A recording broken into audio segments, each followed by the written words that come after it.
Welcome back to the Pretest Show. I'm your host, Max, and sitting across from me is the ever-ready Kiki. How are you doing today? I'm doing great, Max, and I'm so excited to be back with all our listeners in Sweet Home, Alabama. Last time was a real eye-opener about how to lose your license, so I'm hoping today is a little more on the positive side. It absolutely is. Today, we're shifting gears from the consequences to the fundamentals. We're going to cover the driving task, the essential habits, rules, and skills you need to be a safe and confident driver. So, Max, where do we start with the driving task? We start with the mindset. The manual puts it perfectly. Driving is a serious responsibility. It's not just about you, it's about everyone else on the road. The most important thing you can have behind the wheel, besides your license, is a good attitude. A good attitude? You mean I can't be grumpy during rush hour traffic? You can be grumpy, but you still have to be courteous. Courtesy and respect for the rules and other drivers are everything. This sets the foundation for all the good driving habits we're about to discuss. Okay, so it all starts with not being a jerk on the road. I can handle that. This leads to good habits, right? Precisely. And it's just as easy to build good habits as it is to fall into bad ones. The key is to start from day one with every single trip. The first habit? It begins before you even turn the key. We're talking entering the car. Entering the car? You mean like open door, sit down, close door? Is there a trick to it? It's a routine, a pre-flight checklist for your car. First, adjust your seat so you can comfortably reach the pedals and the wheel. Then, adjust your rear view and side view mirrors. Check on your passengers to make sure they're seated properly and not blocking your view. Seat, mirrors, passengers, got it. Then and only then do you buckle your safety belt. And you make sure everyone else in the car does too. The engine doesn't start until the belts are buckled. Ooh, I like that rule. Buckle before you blast the radio. So to recap this part, getting into the car isn't just a casual thing. It's a safety routine. Seat, mirrors, passengers, and then buckle up. You've got it. And once you're buckled in, it's time to think about posture and steering. Posture? Are we at a yoga class now, Max? Downward-facing driver? It might as well be. Good posture is crucial. You should sit up straight, but comfortably. This gives you better vision and more control, especially in an emergency. You should grip the outside of the steering wheel with both hands. The classic 10 and 2 position, or is it 9 and 3 now? The manual doesn't specify the exact clock positions anymore, but 9 and 3 or even 8 and 4 are generally recommended now for cars with airbags. The main point is to keep a firm grip with both hands, but don't white-knuckle it. You need to be relaxed enough to react quickly. Both hands on the wheel at all times unless you're signaling or doing something else essential to operating the car. Okay, so sit up straight, get a good grip, and keep both hands on the wheel. Easy enough. So we're in the car, we're buckled up, our posture is perfect. What about leaving a parking spot? Great question. If you're pulling out of a parallel parking spot, this is a critical moment. You can't just rely on your mirrors. You have to look over your shoulder to check your blind spot. The classic head turn. It feels so dramatic, but it's so necessary. It really is. Wait until the way is completely clear, signal your intention, and then pull into the nearest lane of traffic. Don't swing out across multiple lanes. Stay in your lane until it's safe to move over. Okay, so a full check. Mirrors and over the shoulder, then signal, and pull into the closest lane. Got it. This leads us to being out on the actual road, right? Yep. And once you're on the road, the number one rule is to drive within a single traffic lane. Don't weave back and forth or straddle the line. You mean I can't claim 2 lanes as my personal kingdom? Your kingdom is 1 lane wide, Kiki, and it's important to remember that traffic lanes are there whether they're painted on the road or not. On a wide enough street, you have to imagine the lanes and stick to yours. Right. Stay in your imaginary box. Okay, this all seems pretty straightforward so far, but I have a feeling it's about to get more complicated. Are we talking about turns? You read my mind. Turning is one of the most complex things a new driver has to master. There's a lot going on. Let's break down the rules for making a safe, legal, and courteous turn. Let's do it. I'm ready. My pen is poised to take notes on how to not mess this up. First rule, prepare for the turn way before you get there. Don't make a last-second decision. See that turn coming up? Start thinking about it now. So, no surprise turns. Got it. Second, get into the proper turning lane well in advance. If you need to make a right turn, don't be in the far left lane until the last second. Get over safely well ahead of time. Plan ahead, move early. Third, and this is a big one for the test, signal your intention at least 100 feet before making the turn. 100 feet? That's a good bit of road. How much is that in car lengths? It's about a third of a football field. It's more than you think. The point is to give everyone, other cars, pedestrians, cyclists, plenty of warning. And keep that signal blinking until you're actually starting to make the turn. Okay, 100 feet. That number is going in my long-term memory. What's next? Reduce your speed before making the turn. Don't hit the turn at full speed and then slam on the brakes in the middle of it.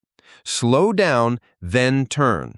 Also, keep both hands on the wheel when you're actually turning. This is a moment that requires maximum control. Slow before you go. Good advice. What about after the turn? Always finish your turn in the proper lane. If you're turning right, turn into the rightmost lane. If you're turning left, turn into the lane just to the right of the center line. Don't cut across lanes as you finish the turn. And finally, make sure your signal turns off after you're done. The eternal blinker. The turn signal that cries out for attention for miles down the road. Exactly. Don't be that person. A forgotten turn signal is confusing and dangerous. Oh, and one more thing.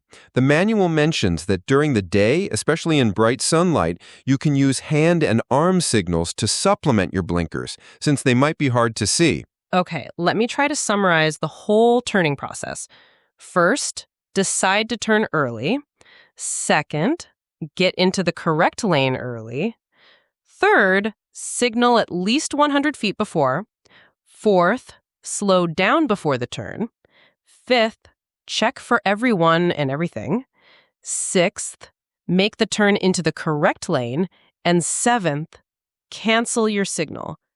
That's a lot of steps. It is, but it becomes second nature with practice. Now, let's get a little more specific.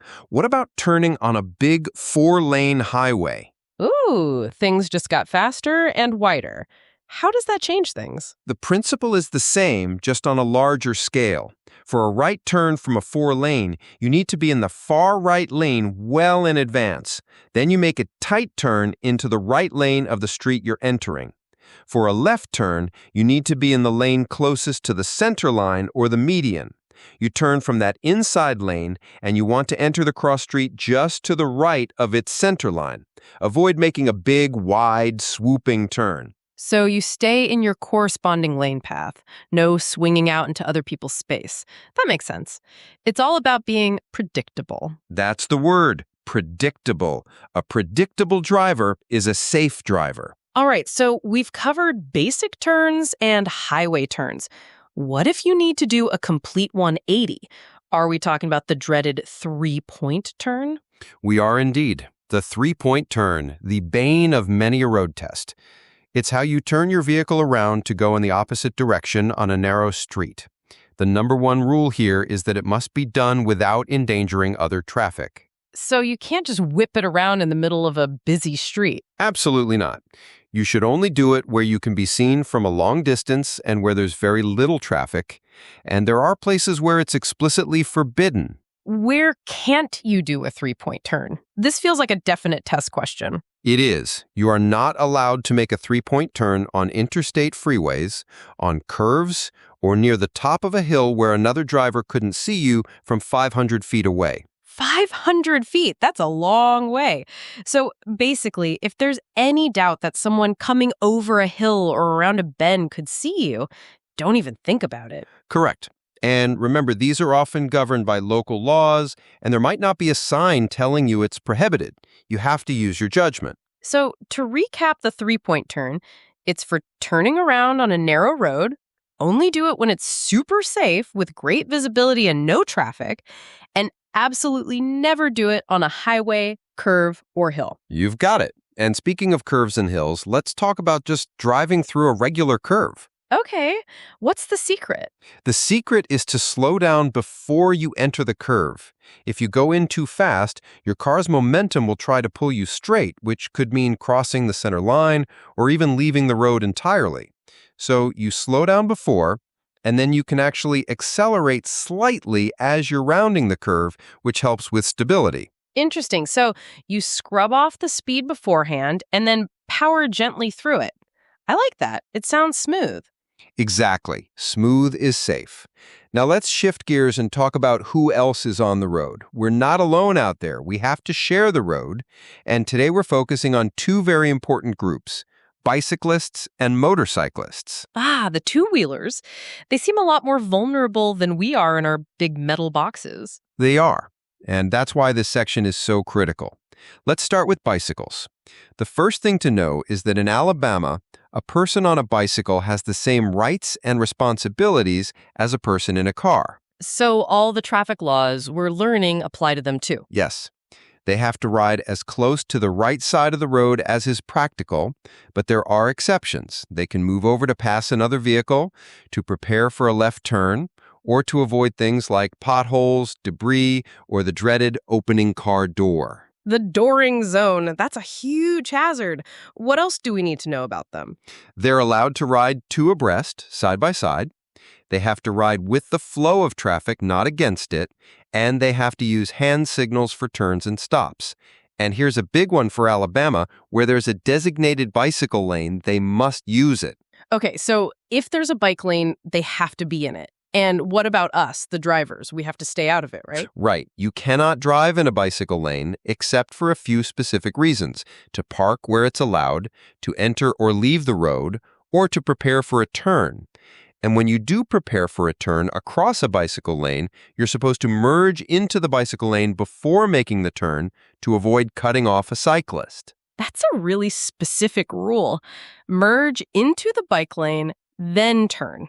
Got it. What about passing them? This is probably the most important and testable rule in this entire section. Alabama state law requires that when you pass a bicyclist, you must give them a distance of not less than 3 feet. 3 feet. That's a hard number. Not enough room, but a specific minimum of 3 feet. Exactly. 3 feet of space. And be aware that your car creates a wind blast that can knock a cyclist off balance, so give them even more room when you can. Pass them with the same caution you'd use for a car. Don't tailgate them, and for goodness sakes, don't blast your horn at them. So let me summarize the bike stuff. Bicyclists are treated like vehicles. They follow the same rules. We, as drivers, need to give them at least 3 feet when passing, stay out of their lanes, and be extra careful because they're so unprotected, especially in bad weather or at night. And in Alabama, it's illegal for them to ride on the sidewalk. An absolutely perfect summary. Every point is crucial for safety and for your exam. Now let's talk about their motorized cousins, motorcyclists. Okay, motorcycles. They're faster and heavier than bikes, but still way more exposed than a car. Exactly. And the main issue with motorcycles is that they are hard to see. They're only about 2 feet wide, so they can get lost in traffic, in your blind spots, or in the glare of the sun. It's also really hard for drivers to judge their speed and how far away they are. So the solution is probably look and then look again. You're psychic, Kiki. That is the #1 piece of advice. A huge percentage of car-motorcycle crashes happen when a car makes a left turn in front of an oncoming motorcycle. The driver either didn't see them or misjudged their speed. So you look, and then you look again before you turn. Look twice, save a life. It's a cliche for a reason. What about their turn signals? This is a great point. Most motorcycles don't have self-canceling turn signals like cars do. The rider might forget to turn it off. So just because you see a motorcycle's blinker on, you cannot assume they are actually turning. You have to wait and be sure. Oh, that's a brilliant tip. Never trust a motorcycle's blinker. Wait for the bike itself to start turning. What about following distance? Same 2-second rule as any other vehicle. Don't tailgate them. It makes them nervous and distracted. And remember, they are entitled to the full lane. Never, ever try to squeeze into the same lane alongside a motorcycle, even if it looks like there's room. So, respect their space. They get the whole lane to themselves. That seems fair. What about road hazards? This is where we really have to be empathetic. Things that are nothing to a car can be a huge deal for a motorcycle. Gravel, pavement seams, manhole covers, railroad tracks, metal graded bridges. All of these can cause a motorcycle to wobble or force the rider to change speed or direction suddenly. Be prepared for that. We also talked about wind blast with bicycles, but it's even more of a factor for motorcycles, especially from large trucks. The wind can physically move a motorcycle in its lane. So, a motorcyclist swerving a little bit in their lane isn't them being reckless. It's probably them navigating a minefield of hazards we can't even see or feel. That's the perfect way to think about it. The bottom line with both bikes and motorcycles is that in any collision, they are the ones who will be seriously injured or worse. The responsibility is on us in the bigger, safer vehicle to be extra careful, cautious, and courteous. Okay, that's a very clear and serious message. For sharing the road with two-wheelers, give them space, be aware they are hard to see and judge, understand their unique hazards, and always, always look twice. Couldn't have said it better myself. Now, let's move from two-wheelers to many, many wheelers. It's time to talk about sharing the road with large vehicles like trucks and buses. The big rigs. Driving next to them can be intimidating. They're just so massive. They are, and their size creates huge danger areas called no zones. These are massive blind spots around the truck where the crashes are much more likely to happen because the truck driver literally cannot see you. Okay, no zones. Blind spots on steroids. Where are they? There are 4 main ones to remember. Let's start with the side no zones. Trucks and buses have enormous blind spots on both sides. The rule of thumb is simple and effective. If you can't see the driver's face in their side view mirror, they can't see you. If you can't see the mirror, you're a disappearer, or something like that. Basically, don't hang out on their flanks. Exactly. Pass them on the left, do it as quickly and safely as possible, and don't linger. Get ahead of them so they can see you. Next is the rear no zone. Avoid tailgating. A truck's blind spot directly behind them can stretch for 200 feet. 200 feet. That's most of a football field. So if you're tucked up right behind a semi, you're completely invisible to the driver and you have zero view of the road ahead. That's a terrifying thought. It's a very dangerous place to be. If they brake suddenly, you have nowhere to go. And a quick tip for night driving, when you're following a truck, dim your headlights. Your brights will blind the driver through their huge side view mirrors. Good point. Okay, so we have side no zones and a huge rear no zone. What's next? The front no zone. This is all about passing safely. The danger here is cutting back in too soon. Trucks and buses need a massive amount of room to stop. We're talking nearly twice the distance a car needs. The manual says at 55 miles an hour, a loaded truck needs 430 feet to stop. Wow, 430 feet. That's almost 1.5 football fields. So you pass them, look in your rearview mirror, and you need to see the entire front of that truck before you pull back in, and don't slow down when you do. That's the rule. Give them space. The final no zones are the backing and turning no zones. Never ever cross behind a truck that is backing up. They can't see you, period. Right. And then there's that tricky turning situation we mentioned before, the squeeze play. Yes, this is a classic no-zone trap. To make a tight right turn, a big truck has to swing wide to the left first. Their right turn signal will be on, but the cab of the truck will be moving left. Impatient drivers see that gap on the right and try to shoot through. And then the trailer comes around and squeeze. Ouch. It's a terrible situation. The driver can't see you there. So if you see a truck's right signal on, just hang back and wait for them to complete the turn, no matter how much room there seems to be. Okay, so to recap the big rigs, it's all about their no zones. They have huge blind spots on the sides, a 200-foot one behind them, they need a 430-foot runway to stop in front of them, and they make wide turns. The moral of the story is stay visible and give them an ample amount of space. That is the entire strategy in a nutshell. Perfect. Now, let's talk about something a little less mobile. Parking. Ah, the art of leaving your car somewhere. What are the key rules here?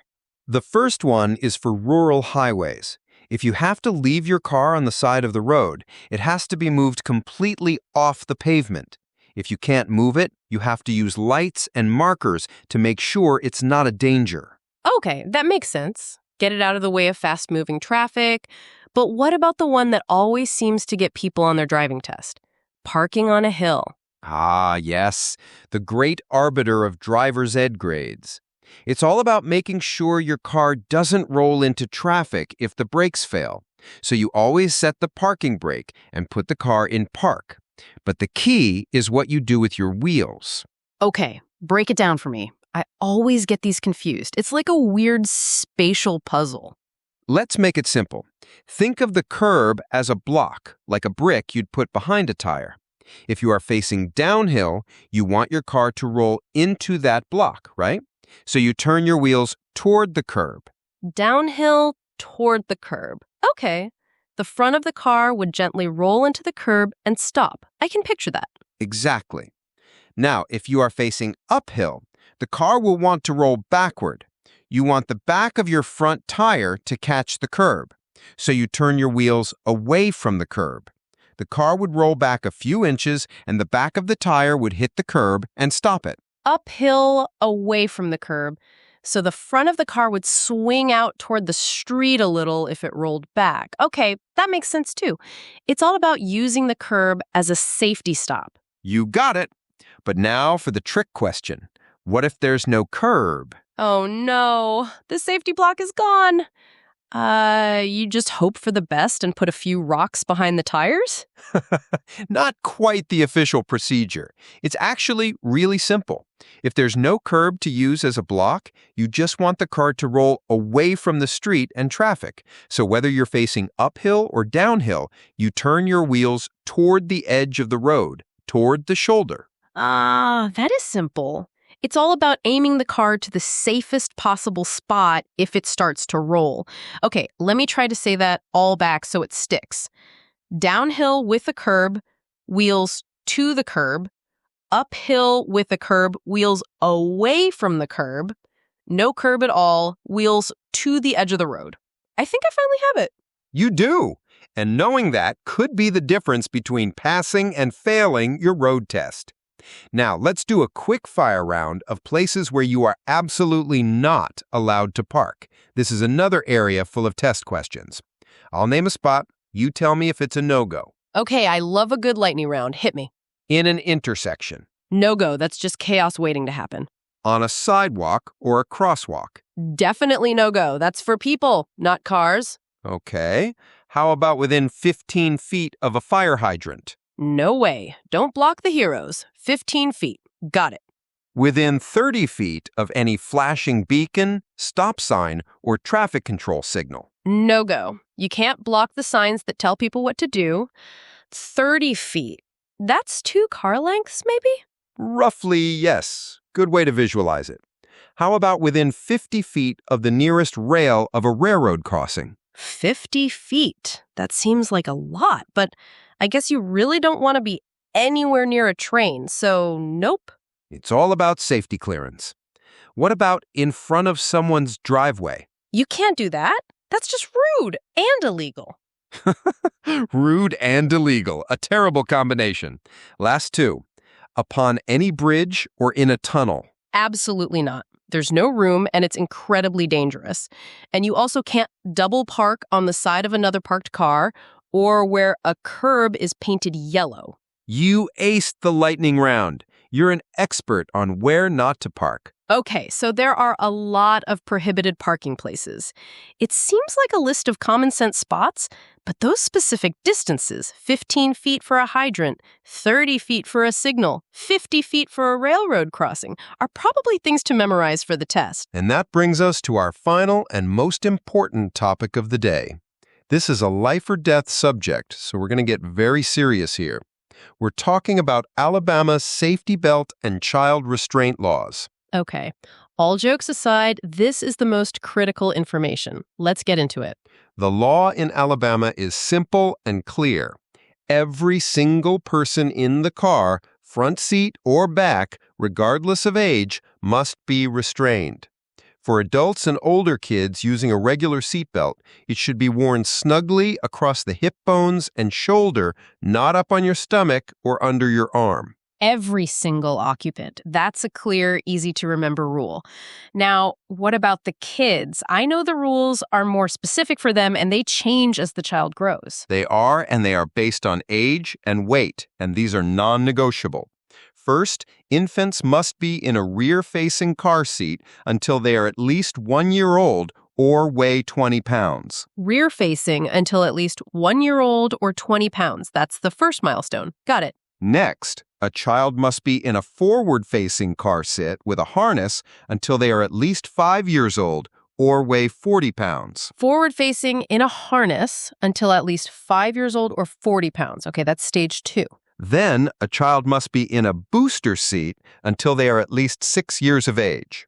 The booster seat simply boosts them up so the car's regular seatbelt, which was designed for an adult, fits them properly across their shoulder and hips. Booster seat until age 6. What happens after they graduate from the booster seat? From ages 6 up until age 15, they must be in a regular seatbelt. The law specifically calls out that all children through age 15 must be restrained. After that, the general law of every occupant being buckled up takes over. Let me recap the entire child safety sequence because this is so important and absolutely something you'd see on the test. Stage 1, rear-facing until 1 year or 20 pounds. Stage 2, forward-facing until 5 years or 40 pounds. Stage 3, booster seat until age 6. And Stage 4, regular seatbelt from 6 all the way through 15. That is exactly right. And the manual ends this chapter with a sentence in all caps, so we'll say it that way too because it's that important. Wearing seatbelts is the most effective way to reduce deaths and serious injuries in traffic crashes. There is nothing more important you can do for your safety and the safety of your passengers. Wow, that was a ton of information, Max, but all of it feels absolutely essential. You all did a great job following along today. We covered so much from pre-drive checklists to sharing the road and the critical safety restraint laws.